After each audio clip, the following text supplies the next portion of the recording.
বিসমিল্লাহির রহমানির রহিম।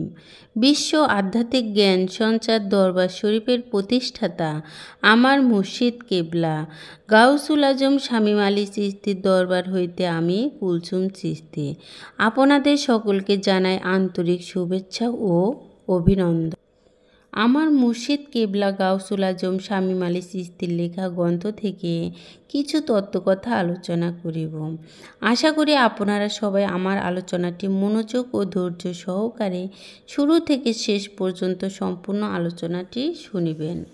আজকে আপনাদের সামনে যেই আলোচনাটি নিয়ে হাজির হলাম সেই আলোচনাটি হলো বিসমিল্লাহ এর পেটের ভিতর কালেমা লুকায়িত।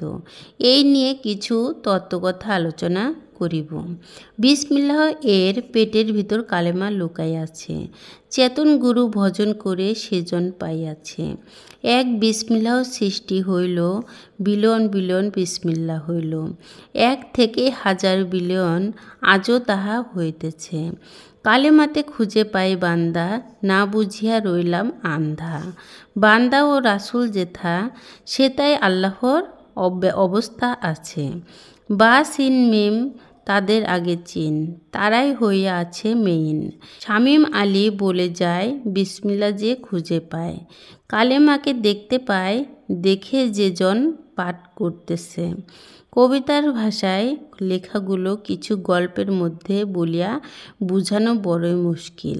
কেননা কবিতা পড়িয়া বা গান শুনিয়া বুঝিয়া নেওয়াটাই একজন জ্ঞানী মানুষের পক্ষে বুঝিয়া নেওয়া সম্ভব। অতি সাধারণদের মধ্যে গল্পের ভাষায় বলা বা সরাসরি লিখিয়া দেওয়া সমস্যা হইতে পারে, কারণ ওই পর্যন্ত জ্ঞানে নাও ধরিতে পারে। মাথায় জ্ঞানে সমস্যা হইতে পারে। জ্ঞানে যখন না ধরিবে, হয় নিজের জ্ঞানের প্রতি দুর্বল হবে, আর না হয় তো লেখককে নিয়া মন্তব্য করিয়া খারাপ কিছু বলিয়া ফেলিবেন। তবে আমি লেখার মাধ্যমে কিছুটা হলেও বুঝানোর চেষ্টা করিব। আল্লাহ জ্ঞানীরও জ্ঞানী, মহাজ্ঞানী।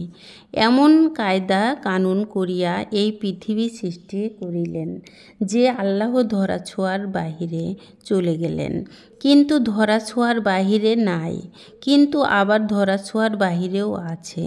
তাহা কেমন করিয়া আমরা একটু বোঝার চেষ্টা করি। যেমন বিসমিল্লাহ এর ভিতরে কালেমা এবং কালেমার ভিতরে আল্লাহ। তাই বলিতে চাই কালেমার রূপেই মুহাম্মদ এবং মুহাম্মদ রূপেই আল্লাহ। আমরা যদি এই বিষয়গুলো বাহিরের জগতে খুঁজি কখনো পাব না। খুঁজতে হবে একমাত্র দেহ এবং আত্মাতে। এর বাহিরে যদি আমরা এই সাধনাও ও এই কালেমার সম্বন্ধে জানতে চাই বা দেখিতে চাই, পারব না। আমার মাঝেই আমার সমাধান খুঁজিয়া পাব। ও বিসমিল্লাহ আমার মধ্যে আছে। বিসমিল্লাহর ভিতরে আমার কালেমাও লুকায়িত আছে। কালেমার ভিতরে আমার মুহাম্মদও লুকাইয়া আছে এবং মুহাম্মদের ভিতরে আল্লাহও লুকাইয়া আছে। একজন কামেল মুর্শিদ ধরিয়া আগে বিসমিল্লাহ চিনব, পরে আমার মধ্যে কালেমাকে চিনব, এর পরে মুহাম্মদকে। আল্লাহ আমাদের সকলকে চিনার তৌফিক দান করুক। আমি যে আলোচনাটি আপনাদের সামনে করেছি, এই আলোচনাটি আপনাদের কাছে কতটুকু ভালো লেগেছে? যদি ভালো লেগে থাকে তাহলে আমাদের এই চ্যানেলটি সাবস্ক্রাইব করে দিবেন। সামনে আরও ভালো ভালো আলোচনা পেয়ে যাবেন। এবং আপনারা সামনে কী ধরনের আলোচনা চান আমাদেরকে কমেন্টে জানাবেন। আমরা চেষ্টা করিব আপনাদের পছন্দ মতো আলোচনা নিয়ে আসতে। আমার এই আলোচনাটি করতে যাইয়া কথা ভাষার ছন্দে কোনো ভুল হইয়া থাকে তাহলে আমাকে ক্ষমা ও সুন্দর দৃষ্টিতে দেখিবেন। সকলে আমার জন্য দোয়া করিবেন, আমি যেন আপনাদের সামনে ভালো ভালো আলোচনাগুলো নিয়ে আসতে পারি এবং শোনাইতে পারি। সর্বশেষে সকলের চরণে হাত রেখে একটি কথা বলতে চাই, আল্লাহ গোপনেরও গোপন। সে গোপনকে পাইতে হলে একজন কামেল মুর্শিদের কাছে যাইয়া বায়াত গ্রহণ করে সেই গোপন ইবাদত সাধনার মাধ্যমে আল্লাহকে লাভ করিতে হবে।